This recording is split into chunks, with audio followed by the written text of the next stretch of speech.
বিএনপির ভারপ্রাপ্ত চেয়ারম্যান তারেক রহমান বলেছেন, প্রযুক্তি নির্ভর সমাজ গড়তে দক্ষ জনশক্তি তৈরি করতে হবে।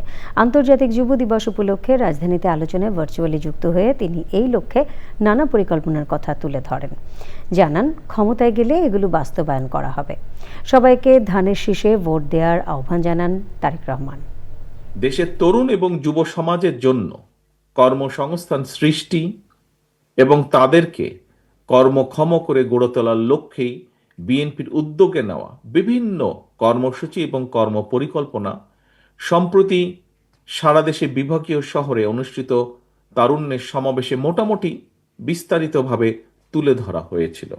দেশের তরুণ এবং যুব সমাজকে প্রযুক্তিগত জ্ঞান সম্পন্ন দক্ষ যুবশক্তি হিসেবে গড়ে তোলার ক্ষেত্রে বিএনপির নেওয়া কর্মপরিকল্পনা বাস্তবসম্মত এবং সময় উপযোগী।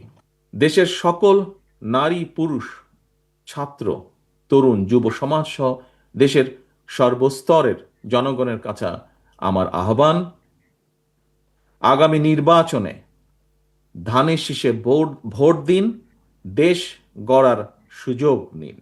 ভোট দিলে ধানের শীষে দেশ গড়ব মিলেমিশে।